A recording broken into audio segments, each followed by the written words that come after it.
করতে যেতাম চন্দ্রদার সাথে কয়েকবার আমার কথা হয়, কিন্তু কোনো দিনের জন্য যে আমি লিডার অফ অপোজিশনের বিরুদ্ধে রাজনৈতিক মতদর্শকতা আলাদা কোনোদিন তার কাছে ফিল করিনি।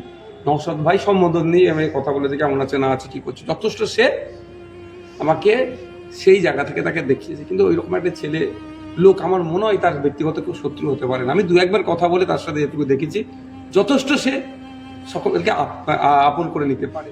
কিন্তু হঠাৎ দেখলাম যখন তাকে গুলি করেছে, এটা একটা ভালো দিক নয়, এটা খুবই খারাপ দিক রাজ্যের জন্য।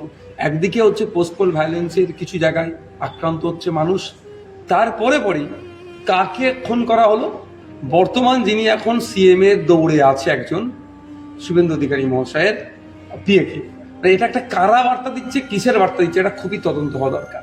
এটা আমি শুধু একটা খুন হিসাবে ধরছি না, এটা পশ্চিমবাংলার সম্প্রীতি, পশ্চিমবাংলা ঐক্যে এই খুনের দ্বারা হয়তো বিনষ্ট হতে পারে। তো সুতরাং এটাকে সর্বোচ্চ লেভেলে গিয়ে তদন্ত করা দরকার।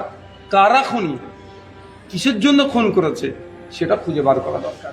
এটা পশ্চিমবাংলার কৃষ্টি কালচার নয়, এটা ভিন্ন রাজ্য থেকে আমদানি করা হচ্ছে এখানকার। তাহলে আজকে যারা সাংবাদিক বন্ধুরা আছেন, কারো বিপক্ষে খবর গেলে কি হয়েছে, শুটারকে দিয়ে মেরে চলে গেল,